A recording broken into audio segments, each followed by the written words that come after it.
रवींद्र वस्त्र निकेतन सलगरे घेऊन आलेत खास लग्न बस्ता ऑफर। नवरदेव नवरीसाठी भन्नाट ऑफर।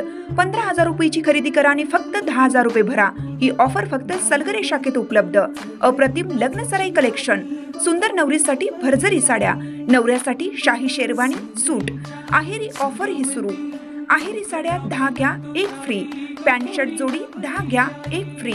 ऑफर फक्त 31 मे 2025 पर्यंत। रवींद्र वस्त्र निकेतन सलगरे, तालुका मिरज। सर्वधर्म समभाव ही हिंदूंना दिलेली अफूची गोळी आहे। यातून पहिले हिंदूंनी बाहेर पडायला पाहिजे। सर्वधर्म समभाव पाळण्याची जबाबदारी फक्त हिंदूंची आहे का? हिंदू मुस्लिम भाई भाई असं म्हटलं जातं, मग जम्मू काश्मीरमध्ये धर्म विचारून का फक्त हिंदू लोकांवर गोळ्या घातल्या गेल्या? हिंदूंवर अत्याचार होण्याची ही पहिलीच वेळ नसून मुघलांपासून अनेकांनी अत्याचार केलेत। आता मुघलांच्या खुणा असलेल्या गावांची नावे बदलण्याची वेळ आली असून तशी मागणी मुख्यमंत्री देवेंद्र फडणवीस यांच्याकडे करणार असल्याची माहिती भाजप आमदार गोपीचंद पडळकर यांनी दिली आहे। खानापूर येथील पुरातन महादेव मंदिरातील नंदीची अज्ञाताने तोडफोड केली होती। शुक्रवारी ही घटना उघडकीस आल्यानंतर जतचे आमदार गोपीचंद पडळकर, हिंदू रणरागिनी हर्षा ठाकूर यांच्या हस्ते आयोजित महाआरती कार्यक्रमात आमदार पडळकर बोलत होते। यावेळी बोलताना आमदार गोपीचंद पडळकर म्हणाले, हिंदूंना कायमच गोड बोलून अडकवण्यात येतं। हिंदूंचा इतिहास मुघलांच्या पासून अन्याय सहन करणारा असाच आहे, पण आता हा अन्याय अत्याचार सहन केला जाणार नाही। खानापुरात महादेव मंदिरातील नंदीची तोडफोड करण्याचं धाडस विकृत मानसिकतेने केले। ही विकृत मानसिकता पुसण्यासाठी मुघलांची ओळख पुसण्याचं काम आधी केलं पाहिजे। ही ओळख पुसण्याच्या दृष्टिकोनातून सांगली जिल्ह्यातील काही गावांची नावे बदलण्याची आणि पूर्वीची नावे या गावांना देण्याची मागणी मुख्यमंत्री फडणवीस यांच्याकडे करणार आहे। यामध्ये खानापूर शहराचं नाव भवानीपूर करावं, सुलतान गादे या गावाचं नाव देखील बदलावं, इस्लामपूर व जत तालुक्यातील उमदी गावाची नावे देखील बदलावी, अशी मागणी आमदार पडळकर यांनी दिली आहे। मिरज व सांगली शहरात राष्ट्रवादी अजितदादा पवार पक्षाची गौरव रथयात्रा आली होती। तेथील क्रांतिसिंह नाना पाटील यांच्या पुतळ्याला अभिवादन करत फोटो सेशनवरून राष्ट्रवादी काँग्रेसच्या एका प्रदेश पदाधिकाऱ्याची युवक प्रदेशच्या पदाधिकाऱ्याबरोबर वादावादी झाली। त्यानंतर येथील वसंतदादा पाटील समाधीस्थळावर 2 युवकचे गट एकमेकांच्या अंगावर धावून गेले। पक्षाचे प्रदेश सरचिटणीस लतीफ तांबोळी, आमदार इद्रिस नाईकवडी आणि इतर पदाधिकाऱ्यांसमोरच हा प्रकार घडल्याने रथयात्रेला गालबोट लागले। दरम्यान किरकोळ कारणातून सदरचा प्रकार झाला असल्याचं सांगण्यात येत असलं तरी राष्ट्रवादीच्या पदाधिकाऱ्यांमधील जुना वाद बाहेर आल्याची चर्चा जोरदार रंगली होती।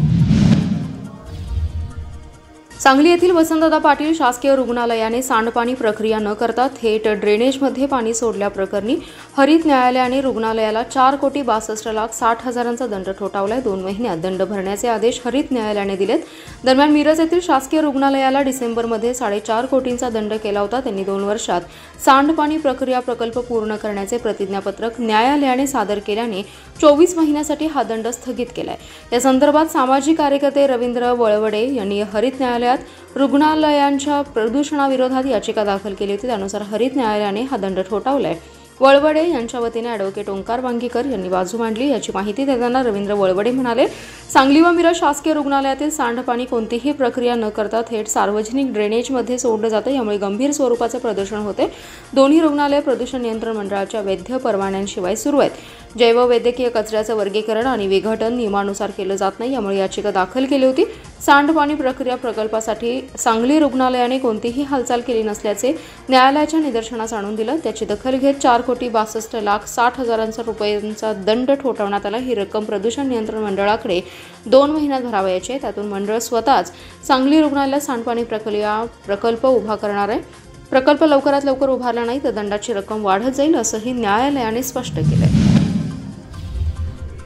सांगली शहरातील विश्रामबाग आणि कराड येथून मोटारसायकल चोरणाऱ्या चोरट्याच्या मुसक्या वळण्यात पोलिसांना यश आलं। या चोरट्याकडून चोरीच्या 2 मोटारसायकली पोलिसांनी जप्त केल्या। विश्रामबाग पोलिसांच्या गुन्हे प्रकटीकरण शाखेच्या पथकाने सदरची कारवाई केली आहे। रामा विठोबा करांडे असं अटक केलेल्या चोरट्याचं नाव आहे। मंगळवारी वसंतदादा पाटील शासकीय रुग्णालय परिसरातून एक मोटारसायकल चोरीस गेली होती। या घटनेची नोंद विश्रामबाग पोलीस ठाण्यात झाली होती।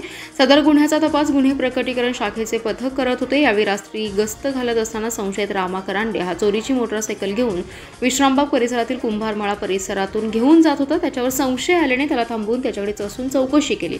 यावेळी त्याने सदरची दुचाकी ही शासकीय रुग्णालय परिसरातून चोरली असल्याचं सांगितलं. त्याच्याकडे आणखी चौकशी केली असता त्याने कराड रेल्वे स्टेशन परिसरातून आणखी एक दुचाकी चोरल्याचं सांगितलं. यावेळी त्याच्याकडून चोरीच्या 2 मोटरसायकली जप्त करत अटक करण्यात आली. सदरची कारवाई पोलीस निरीक्षक सुधीर भालेराव, सहाय्यक निरीक्षक चेतन माने, कर्मचारी संदीप साळुंखे, अमर मोहिते, बिरोबा नरळे, मोहम्मद मुलानी, प्रशांत माळी, योगेश पाटील, आर्यन देशिंकर, गणेश बामणे यांच्या पथकाने केली आहे. मी उभाटामध्ये उभा आहे. माझ्या हितशत्रूंनी मला राजकीय जीवनातून बाद करण्यासाठी खोट्या बातम्या पेरण्याचा डाव केलाय. अंशाचा बंदोबस्त लवकरच करणार असा इशारा शिवसेना ठाकरे गटाचे सांगली जिल्हा संघटक डबल महाराष्ट्र केसरी पैलवान चंद्रहार पाटील यांनी दिलाय. शिवसेना सांगली जिल्हा संघटक डबल महाराष्ट्र केसरी पैलवान चंद्रहार पाटील यांनी उपमुख्यमंत्री एकनाथ शिंदे यांच्यासोबत कुडाळमध्ये एकत्र पंक्तीला बसून जेवण घेतले. त्यानंतर परवा गुरुवारी पैलवान चंद्रहार पाटलांनी कुडाळमध्ये उपमुख्यमंत्री एकनाथ शिंदेंची भेट घेतली होती. उद्योगमंत्री उदय सामंत यांच्या मध्यस्थीने ही भेट झाली. त्यामुळे शिवसेना ठाकरे गटाला आणखी एक मोठा धक्का बसणार अशी चर्चा राजकीय वर्तुळात रंगली आहे. त्यावर आता खुद्द चंद्रहार पाटील यांनी स्पष्टीकरण दिले. ते म्हणाले, आपण सोशल मीडियावरती पोस्ट लिहून यापूर्वी स्पष्टीकरण दिले, तरीही अकारण माझ्याबाबतच्या बातम्या कशा चालवल्या जात आहेत हे मला समजत नाही. मी माझ्या वैयक्तिक कामानिमित्त रत्नागिरी येथे गेलो होतो. सध्याचे शिंदेच्या शिवसेनेत असलेले मंत्री उदय सामंत हे आपले पहिल्यापासूनचे मित्र आहेत. त्यांनी मला जेवायला बोलवलं होतं. तिथे आमच्यात राजकीय क्रीडा क्षेत्राबाबत चर्चा झाली. त्याचवेळी उपमुख्यमंत्री एकनाथ शिंदे तिथे आले. एकनाथ शिंदे तिथे येणार आहेत हे मला बिलकुल माहीत नव्हतं. तिथून मी 15 ते 20 मिनिटात बाहेर पडलो. यावेळी काही राजकीय चर्चा झाली नाही, परंतु माझ्या हितशत्रूंनी मला राजकीय जीवनातून उठवण्याचा प्रयत्न म्हणून मीडियात खोट्या बातम्या पेरण्याचा डाव केलाय. या हितशत्रूंचा लवकरच बंदोबस्त मी करणार आहे आणि ते जनतेलाही पाहायला मिळेल. मिरज शहरातील मालगाव रस्त्यावरील खोतनगर येथे सुरू असलेल्या बेकायदेशीर गॅस रिफिलिंग अड्ड्यावर स्थानिक गुन्हे अन्वेषणच्या पथकाने छापा टाकलाय. यावेळी या ठिकाणाहून अभिजित विलास लोहार याला अटक केली. त्याच्याकडून 5 सिलेंडर, इलेक्ट्रिक मोटार, पाईप असा 22,000चा मुद्देमाल जप्त केलाय.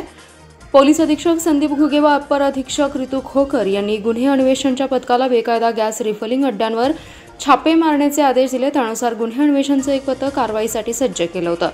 सहाय्यक निरीक्षक नितीन सावंत यांच्या पथकातील कर्मचारी अनंत कुडाळकर यांना अभिजित लोहार हा मिरजेतील खोतमळ्यातील घराबाहेर उघड्या पत्र्याच्या शेडमध्ये बेकायदेशीरपणे गॅस सिलेंडरचा साठा आणि गॅस रिफिलिंग करत असल्याची माहिती मिळाली. त्यानुसार पथकाने लोहार याच्या घरावर छापा मारला. झडती घेतल्यानंतर शेडमध्ये 5 gas cylinder, electric motor, regulator आणि रोख 1200 रुपये असा 22,000चा मुद्देमाल जप्त केला. त्याच्याकडे गॅस सिलेंडर बाळगण्याचा कोणताही परवाना नसल्याचं त्याने सांगितलं. त्याला मिरज शहर पोलिसांच्या ताब्यात दिले.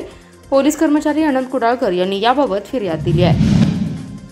लाचलुचपतच्या जाळ्यात अडकलेल्या कृषी विभागातील गुण नियंत्रण निरीक्षक संतोष चौधरी यांना अटक केल्यानंतर त्यांना मदत केल्याप्रकरणी सांगली जिल्हाधिकारी कार्यालयातील संजय गांधी विभागाचे तहसीलदार मनोज ऐतवडे यांना आज निलंबित करण्यात आले. ही कारवाई पुणे विभागाचे आयुक्त डॉक्टर चंद्रकांत पुलकुंडवार यांनी केली आहे. गुण नियंत्रण अधिकारी चौधरी यांना 4 दिवसांपूर्वी लाचेची मागणी केल्याप्रकरणी लाचलुचपत प्रतिबंधक विभागाने अटक केली होती. अटकेनंतर न्यायालयात आणि त्यानंतर रुग्णालयात मदत केल्याचा ठपका ऐतवडे यांच्यावर ठेवण्यात आला होता. शिस्तभंगाची कारवाई म्हणून त्यांना आज निलंबित करण्यात आले. ऐतवडे यांनी 6 महिन्यापूर्वी संजय गांधी निराधार योजनेचा पदभार स्वीकारला होता. राष्ट्रवादी काँग्रेसच्या वतीने काढण्यात आलेली संयुक्त महाराष्ट्र गौरव यात्रा मिरज व सांगली शहरात आली होती. या निमित्ताने दोन्ही शहरातील महापुरुष व माजी मुख्यमंत्र्यांच्या पुतळ्यास अभिवादन करण्यात आले. येथील कलश पूजन करून ही यात्रा पुढे मार्गस्थ झाली. राष्ट्रवादी काँग्रेसच्या वतीने महाराष्ट्र दिनानिमित्त मुंबईत संयुक्त महाराष्ट्र गौरव कार्यक्रम पार पडणार आहे. राज्यातील विविध ठिकाणाहून ही रथयात्रा जल व माती कलश घेऊन मुंबईत होणाऱ्या कार्यक्रमासाठी जाणार आहे. सांगली व मिरज शहरात ही यात्रा आली. मिरज येथून निघालेल्या यात्रेत पक्षाचे प्रदेश सरचिटणीस लतीफ तांबोळी, आमदार इद्रिस नाईकवडी, शहर जिल्हाध्यक्ष पद्माकर जगदाळे, प्रदेश सरचिटणीस दिग्विजय सूर्यवंशी, राज्य उपाध्यक्ष विष्णू माने, मुन्ना कुर्णे आदी जण सहभागी झाले होते. पुष्पराज चौकात मान्यवरांची मनोगते झाली. मिरजेतील यशवंतराव चव्हाण यांच्या पुतळ्यास अभिवादन करण्यात आलं. मीरासाहेब दर्गा, लक्ष्मी मार्केट मार्गे यात्रा छत्रपती शिवाजी महाराज, महात्मा गांधी यांच्या पुतळ्यास अभिवादन करून सांगलीत आली. विश्रामबाग येथील क्रांतिसिंह नाना पाटील, कर्मवीर भाऊराव पाटील, साहित्यरत्न अण्णाभाऊ साठे, डॉक्टर बाबासाहेब आंबेडकर आणि शिवाजी महाराजांच्या पुतळ्यास पदाधिकाऱ्यांनी अभिवादन केलं. कृष्णा नदी काठावरील वसंतदादा पाटील यांच्या समाधीस्थळी अभिवादन केलं. त्यांचं जन्मगाव पद्माळे येथून आणलेल्या कलशाचं पूजन आणि कृष्णा नदी कलशाचं पूजन केलं. सांगलीवाडी मार्गे यात्रा आष्टाकडे रवाना झाली. जत तालुक्यातील आश्रमशाळेत मुख्याध्यापकाकडूनच 7 मुलींचे लैंगिक शोषण झाल्याची धक्कादायक घटना समोर आली आहे। या नराधम मुख्याध्यापकावर कठोरातील कठोर कारवाई करण्यात यावी आणि त्याला सेवेतून बडतर्फ करावे अशी मागणी लोकहित मंचाच्या वतीने मुख्यमंत्री व राज्य महिला आयोगाच्या अध्यक्षांकडे करण्यात आली आहे। त्यांनी याबाबतचे निवेदन देखील पाठवले।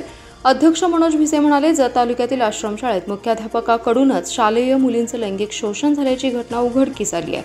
सुट्टीच्या दिवशी घरी गेल्यानंतर या मुलींनी झालेला प्रकार पालकांना सांगितल्यानंतर ही घटना समोर आली। त्यानंतर मुलींच्या पालकांनी मुख्याध्यापकास मारहाण केली, परंतु आता तक्रार दाखल करण्यात येऊ नये याबाबत पालकांच्यावर दबाव आणला जात असल्याचे दिसून येते। पालकांना मानसिक आधार देऊन संबंधितावर गुन्हा दाखल करण्यात संदर्भात तयार करावं, तर या विरोधात सखोल चौकशी होऊन संबंधित मुख्याध्यापकासह आणखी कोण दोषी आहे का हे पाहून त्यांच्यावर कडक कायदेशीर कारवाई करून विशेष चौकशी समिती नेमावी अशी मागणी करण्यात आली असल्याचं त्यांनी सांगितलं।